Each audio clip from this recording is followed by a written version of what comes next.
दोस्तों, स्वागत है आपका अपने YouTube चैनल इफ़ेक्टिव स्टडी 2.0 में। फ्रेंड्स, आज हम सभी अपने प्रश्नों की श्रृंखला में कुछ मिसलेनियस क्वेश्चन को लेकर हाजिर हुए हैं।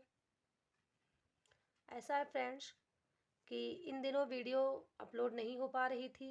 इसका कुछ अपना रीज़न था, लेकिन आज से हम अपनी श्रृंखला को फिर स्टार्ट करेंगे कुछ मिसलेनियस क्वेश्चंस के साथ, जहाँ पे मिले जुले सभी क्वेश्चन देखने को हमें मिलेंगे।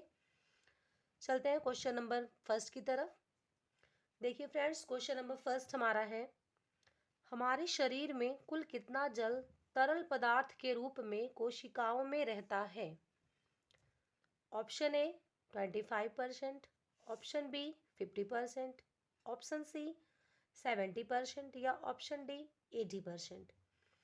तो ऐसा है फ्रेंड्स कि हम सभी जानते हैं कि हमारे शरीर में जो जल की मात्रा होती है, जो कोशिकाओं में जल रहता है फ्रेंड्स, वो 70% रहता है। ऑप्शन सी जो है वो करेक्ट आंसर है, क्योंकि ये सभी को पता होता है कि जितने भी जीवधारी होते हैं फ्रेंड्स, जितने भी जीवधारी होते हैं उन्हें अपनी समस्त जैविक क्रियाओं को करने के लिए जल की बहुत ज़्यादा आवश्यकता होती है। विदाउट जल के जो उनकी जैविक क्रियाएं होती हैं वो सही से नहीं हो पाती। इसलिए कोशिकाओं में जो जल की मात्रा होती है वो 70% होती है। तो ऑप्शन सी जो है बिल्कुल करेक्ट आंसर है। बढ़ते हैं क्वेश्चन नंबर 2 की तरफ। क्वेश्चन नंबर 2 है फ्रेंड्स, विटामिन B3 को कहते हैं। तो विटामिन B3 का रासायनिक नाम पूछ रहा है इसमें friends. Option A riboflavin, option B pantothenic अम्ल, ऑप्शन सी पायरिडॉक्सिन या ऑप्शन डी नियासिन। तो देखते हैं फ्रेंड्स कि विटामिन B3 को क्या कहते हैं। तो ये हम सभी जानते हैं फ्रेंड्स, जो विटामिन B3 होती है इसे नियासिन कहा जाता है। तो विटामिन B3 का जो रासायनिक नाम है फ्रेंड्स वो नियासिन होता है, बट हमें जानना चाहिए जो राइबोफ्लेविन है वो क्या होती है। तो राइबोफ्लेविन जो होती है फ्रेंड्स, ये विटामिन B2 का रासायनिक नाम है। और जो पेंटोथेनिक अम्ल होती है फ्रेंड्स, ये विटामिन B5 होती है। एंड जो पैरिडॉक्सिन होती है ये विटामिन B6 होती है, क्योंकि हम सभी जानते हैं कि विटामिन बी जो होती है वो एक फैमिली लेके चलती है फ्रेंड्स। तो उसको हम कहते हैं कॉम्प्लेक्स। विटामिन बी पूरा एक कॉम्प्लेक्स होता है, जिसको हम कहते हैं कि विटामिन बी का ये अपना परिवार है फ्रेंड्स। तो चूंकि हमारा जो क्वेश्चन पूछ रहा है विटामिन B3 क्या है, तो विटामिन B3 जो होती है फ्रेंड्स वो नियासिन को कहा जाता है।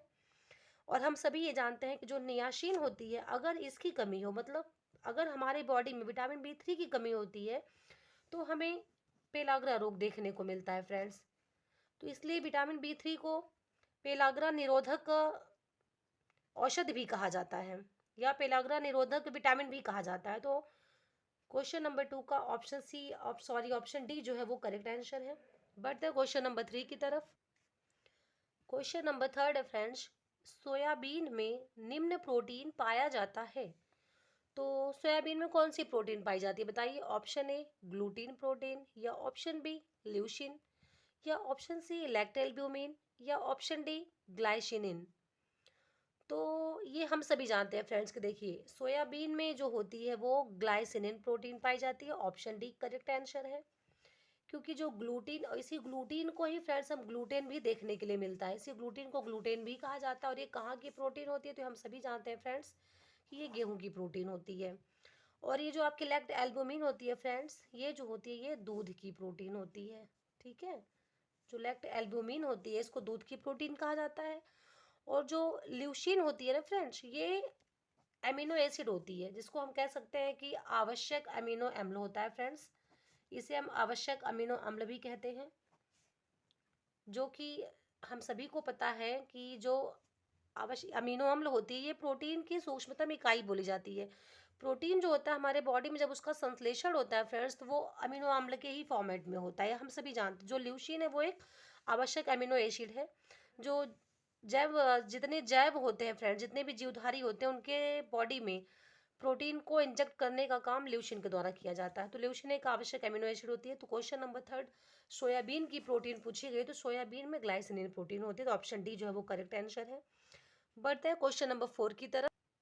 क्वेश्चन नंबर 4 है फ्रेंड्स, उच्च रक्तदाब से पीड़ित व्यक्ति को देना चाहिए। उच्च रक्तदाब से पीड़ित व्यक्ति को कैसा आहार देना चाहिए, यही पूछ रहा है फ्रेंड्स। ऑप्शन ए अधिक प्रोटीन युक्त आहार, ऑप्शन बी कम रेशे का आहार, ऑप्शन सी कम सोडियम युक्त आहार, या ऑप्शन डी कम असंतृप्त वशीय अम्ल आहार। तो देखिए फ्रेंड्स, उच्च रक्तदाब क्या है, जिसे हम क्या कहते हैं, जिसे हम कहते हैं आपकी हाई बीपी। हाई बीपी को ही तो हम कहते हैं फ्रेंड्स उच्च रक्तदाब है। तो उच्च रक्तदाब से पीड़ित जो व्यक्ति होते हैं उन्हें अधिक प्रोटीन युक्त आहार नहीं दिया जाता, कम रेशे का आहार नहीं, उन्हें कम सोडियम युक्त आहार दिया जाता है। जो ऑप्शन सी है वो करेक्ट आंसर है। क्यों दिया जाता है फ्रेंड्स, ये भी हम बता दें कि अगर उच्च रक्तदाब के से पीड़ित व्यक्ति को अधिक सोडियम युक्त आहार दिया जाता है ना, तो उनकी जो बीपी होती है वो तो मान लीजिए जो बढ़ती तो बढ़ती है, उनको हार्ट अटैक की समस्या हो जाती है। अगर हम उच्च रक्तदाब से पीड़ित व्यक्ति को, जिसकी हाई बीपी होती है फ्रेंड्स, उनको अगर हम अधिक सोडियम युक्त आहार देते हैं ना, तो उनकी जो बीपी होती है उसको हाई होने की शिकायत होती है। उसके अलावा वो हार्ट अटैक जैसी बीमारी देखने के लिए मिलती है। तो ऑप्शन सी जो है बिल्कुल करेक्ट आंसर है। बढ़ते हैं क्वेश्चन नंबर 5 की तरफ। क्वेश्चन नंबर 5 है friends, anti beriberi factor कहलाता है। एंटी बेरी बेरी फैक्टर क्या कहलाता है? Option A vitamin B2, option B vitamin B5, option C vitamin B1, या ऑप्शन डी विटामिन B6। तो देखते हैं फ्रेंड्स कि एंटी बेरी बेरी फैक्टर क्या कहलाता है, इसका हमें ये देखना है। तो इतना तो हमें समझ में आ रहा है कि विटामिन बी की ही फैमिली है ये, विटामिन बी की ही फैमिली से है कोई, पर कौन है बताइए। जो ऑप्शन सी है ना वो करेक्ट है, विटामिन B1। विटामिन B1 को क्या कहा जाता है फ्रेंड्स, इसका रासायनिक नाम अगर हम देखें तो इसे हम थायमिन कहते हैं। विटामिन B1 को फ्रेंड्स थायमिन कहा जाता है। और इसे एंटी बेरी बेरी फैक्टर क्यों कहा जाता है जानते हैं? क्योंकि हम सभी जानते हैं कि विटामिन B1 की जब कमी होती है ना, तो हमें बेरी बेरी नामक रोग देखने के लिए मिल जाता है। ठीक है, तो जब इसकी कमी से बेरी बेरी नामक रोग होगा, तो फैक्टर क्या है इस रोग को रोकने का कारण, इस रोग को कौन रोक सकता है फ्रेंड्स, यही चीज़ तो पूछ रहा है। तो जब इसकी कमी से बेरी बेरी होगा, तो विटामिन B1 को मतलब थायमिन को जब दिया जाएगा, तो जिसके पास ये जब ये शरीर में अपनी मात्रा में फुल मात्रा में मौजूद होगा, तो हमें बेरी बेरी नामक रोग नहीं हो सकता। इसलिए इसको बेरी बेरी फैक्टर कहा जाता है। बढ़ते हैं क्वेश्चन नंबर 6 की तरफ। क्वेश्चन नंबर 6 है फ्रेंड्स, निम्न में से किस तंतु में पानी सोखने की क्षमता का अभाव होता है? तो पानी सोखने की क्षमता का अभाव मतलब क्या होता है फ्रेंड्स, जहां पर पानी ना सोख पाए। ऐसा है फ्रेंड्स कि कैमरे में थोड़ी सी प्रॉब्लम होने के नाते थोड़ी सी आपको इसके लिए थोड़ा सा दिक्कत उठाना पड़ा, तो सॉरी फ्रेंड्स। इस क्वेश्चन को हम फिर से देखते हैं। निम्न में से किस तंतु में पानी सोखने की क्षमता का अभाव होता है? अभाव मतलब क्या है फ्रेंड्स की कमी, जिस चीज मतलब अभाव मतलब किसी चीज का ना होना। तो देखते हैं option A silk, option B ऊन, ऑप्शन सी सूती, या ऑप्शन डी नायलॉन। तो जैसा कि इतना तो देखिए फ्रेंड्स होता है ना, जब हम 50-50 वाला लगाते हैं अपना एक, जब हम तुक्केबाजी भी करते हैं, अगर उसको भी यहाँ पे इंक्लूड करते हैं, तो देखिए इतना समझ में आता है हमें कि इसने पानी सोखने की क्षमता पूछा है। अब जैसे हमारा ये ऊन और सूती, ये तो हमें देख के समझ में आता है, ऊन भी बहुत सारा पानी ऑब्जर्व करता है और सूती वस्त्र भी बहुत से पानी ऑब्जर्व करते हैं। तो हमें इतना तो क्लियर है कि ऊन और सूती ये तो पहले कट गए, तो बचा हमारा सिल्क और नायलॉन। तो जैसा कि हम जानते हैं जो सिल्क होता है इसमें भी पानी सोखने की क्षमता होती है, बट ये जो नायलॉन होता है ना, इसमें पानी सोखने की क्षमता बिल्कुल नहीं होती। पानी सोखने की क्षमता का अभाव इसी में होता है नायलॉन में। ऑप्शन डी जो है बिल्कुल करेक्ट है। और क्यों होता है फ्रेंड्स, क्योंकि जो नायलॉन के वस्त्र होते हैं ना, जो इनके तंतु होते हैं, इनके अंदर बिल्कुल कपड़ों में ये लगा लीजिए फ्रेंड्स छिद्र नहीं होते, कपड़ों में रंध्र जिसको कहते हैं, आप रंध्र कह सकते हैं या छिद्र कह सकते हैं फ्रेंड्स, ये कपड़ों में बिल्कुल नहीं होते। और इस यही वजह है कि इनमें अवशोषण क्षमता भी बिल्कुल नहीं होती, ये पानी को बिल्कुल भी अवशोषित नहीं कर सकते, इनके अंदर अवशोषण क्षमता का फ्रेंड्स अभाव होता है। और यही वजह है कि ये पानी बिल्कुल बिल्कुल भी नहीं सूख पाते और ये बहुत जल्दी सूख जाते हैं। तो ऑप्शन डी जो है वो बिल्कुल करेक्ट आंसर है। बढ़ते हैं क्वेश्चन नंबर 7 की तरफ। क्वेश्चन नंबर 7 है फ्रेंड्स, इनको कृत्रिम रेशम भी कहते हैं। तो कृत्रिम रेशम किसको कहते हैं फ्रेंड्स बताइए। Option A rayon, option B nylon, option C Dacron, या ऑप्शन डी ऑर्लॉन। अब ये यही पूछ रहा है फ्रेंड्स कि कृत्रिम रेशम रेशम किसको कहते हैं। तो ऑप्शन ए जो है ना वो बिल्कुल करेक्ट है, रेयॉन। रेयॉन को कृत्रिम रेशम भी कहा जाता है। और क्यों कहा जाता है जानते हैं? क्योंकि जब रेयॉन को परिष्कृत किया जाता है ना, तो ये बिल्कुल रेशम की टू कॉपी समझ लीजिए, रेशम की टू कॉपी हो जाता है। जो इसकी चमक होती है ना, रेयॉन में जो चमक होती है वो बिल्कुल रेशम की चमक होती है। ऐसा नहीं कि वो एग्जैक्ट रेशम हो जाता है, लेकिन जो इसकी चमक होती है रेशम की होती है।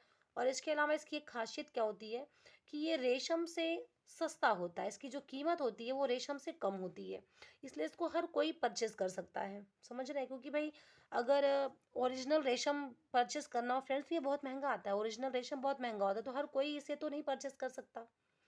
तो यही वजह है कि रेयॉन को बनाया गया। रेयॉन को रेशम की, आप जानते हैं आज डुप्लीकेट का ज़माना है फ्रेंड्स, तो उसी डुप्लीकेट में रेशम का डुप्लीकेट बना दिया गया जिसको रेयॉन कहा गया।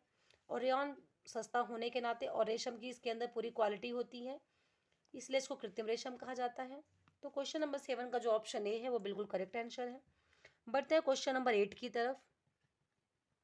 क्वेश्चन नंबर 8 है फ्रेंड्स कि कौन सा जानवर ऊन प्राप्ति का स्रोत नहीं है। क्या पूछ रहा है? नहीं है। कौन सा जानवर ऊन प्राप्ति का स्रोत नहीं है, बताइए किस जानवर से ऊन नहीं मिलती। ऑप्शन ए भेड़, ऑप्शन बी ऊंट, ऑप्शन सी हिरन, ऑप्शन डी बकरी। तो आई थिंक इसमें बहुत ज़्यादा हमें सोचना समझना नहीं, क्योंकि हम सभी को पता है फ्रेंड्स कि ऊन जो होती है वो हमें भेड़ों से भी प्राप्त होती है, ऊंट से भी प्राप्त होती है और बकरी से भी प्राप्त होती है। तो किससे नहीं प्राप्त होती है? ऑप्शन सी हिरन। हिरन से ऊन की प्राप्ति नहीं होती है फ्रेंड्स। तो क्वेश्चन नंबर 8 का ऑप्शन सी करेक्ट आंसर है। बढ़ते हैं क्वेश्चन नंबर 9 की तरफ। क्वेश्चन नंबर 9 है फ्रेंड्स कि कौन स्वनिर्मित रेशम नहीं है।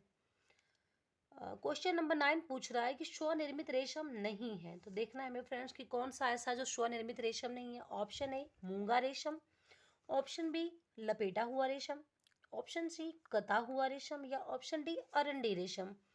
तो देखते हैं फ्रेंड्स कि स्वनिर्मित रेशम नहीं है, तो ये हम सभी जानते हैं कि स्वनिर्मित रेशम के बारे में अगर कहा जाए फ्रेंड्स, जो ऑप्शन बी लपेटा हुआ रेशम है ये स्वनिर्मित रेशम नहीं होता। ठीक है, तो ऑप्शन बी जो है वो करेक्ट आंसर है। और हम जानते हैं कि जो रेशम होता है वो दो प्रकार का होता है फ्रेंड्स। रेशम कितने प्रकार के होते हैं? तो हम सभी जानते हैं कि रेशम जो होते हैं वो दो प्रकार के होते हैं। एक होता है फ्रेंड्स स्वनिर्मित और एक होता है फ्रेंड्स उत्पादित रेशम। ठीक है, रेशम के दो प्रकार होते हैं, एक होता है स्वनिर्मित रेशम और एक होता है उत्पादित रेशम। अब ये हमसे यही पूछ रहा है कि स्वनिर्मित रेशम इसमें से नहीं है, तो हमें ये पता है कि जो लपेटा हुआ रेशम है ये स्वनिर्मित रेशम नहीं है। अब इसके बाद जो बचा आपका मूंगा रेशम, कता हुआ रेशम और अरंडी रेशम, ये किसके एग्जाम्पल है, ये कौन से किसका टाइप है? तो हम सभी को पता है ये तीनों जो है उत्पादित रेशम के प्रकार हैं। ठीक है, तो क्वेश्चन नंबर 9 का ऑप्शन भी बिल्कुल करेक्ट आंसर है। बढ़ते हैं क्वेश्चन नंबर 10 की तरफ। क्वेश्चन नंबर 10 है फ्रेंड्स, परिसज्जा का उद्देश्य है। तो परिसज्जा का क्या उद्देश्य है, बताइए। ऑप्शन ए आकर्षक बनाना, ऑप्शन बी आसानी से धोना, ऑप्शन सी आसानी से सुखाना या ऑप्शन डी आसानी से मलना। बताइए फ्रेंड्स। तो हम सभी जानते हैं कि परिसज्जा का क्या उद्देश्य। देखिए यहाँ पे ये किसकी बात कर रहा है, पहले हमें ये देखना चाहिए। तो यहाँ पे जो बातें हो रही है ना फ्रेंड्स, वो वस्त्र की हो रही है। किसकी बातें हो रही है? वस्त्र की हो रही है। मतलब ये वस्त्र की परिसज्जा का क्या उद्देश्य है पूछ रहा है हमारा क्वेश्चन। तो ऑप्शन ए आकर्षक बनाना, हाँ बिल्कुल ठीक है कि क्वेश्चन नंबर 10 का जो ऑप्शन ए है बिल्कुल करेक्ट है, आकर्षक बनाना फ्रेंड्स। क्योंकि परिसज्जा क्यों की जाती है? वस्त्रों पर, वस्त्रों की छोड़िए किसी भी चीज़ पर आप परिसज्जा क्यों करते हैं? चीज़ को आकर्षक बनाने के लिए ही परिचर्या की जाती है। अब हम जब हम वस्त्र की, यहाँ पे हमारा क्वेश्चन वस्त्रों की पूछ रहा है फ्रेंड्स, तो ठीक है, वस्त्रों पर परिचर्या वस्त्रों को आकर्षक बनाने के लिए की जाती है। क्यों? क्योंकि जब परिचर्या वस्त्रों पर की जाती है ना फ्रेंड्स, परिचर्या करने के बाद वस्त्रों में जो दोष होते हैं वो मिट जाते हैं या छिप जाते हैं। ठीक है, मिट जाते हैं या फिर छिप जाते हैं फ्रेंड्स। ठीक है, क्योंकि ऐसा नहीं है कि वस्त्र जब बन गए तो उनके अंदर कोई दोष नहीं होता, दोष तो जरूर होते हैं, लेकिन उनको मिटाने के लिए, छिपाने के लिए एक परिसज्जा की जाती है। तो ऑप्शन ए बिल्कुल सही है कि आकर्षक बनाना। तो फ्रेंड्स, इसी क्वेश्चन नंबर 10 के साथ हमारी आज के प्रश्नों की श्रृंखला समाप्त होती है। और फ्रेंड्स, मैं ये जरूर कहना चाहूँगी कि सर्दियाँ बहुत ज़्यादा बढ़ चुकी हैं, तो भाई सर्दियों से आप सभी अपने आप को सुरक्षित रखें। और प्रश्न कैसे लगते हैं आपको, कमेंट बॉक्स में कमेंट ज़रूर करिएगा।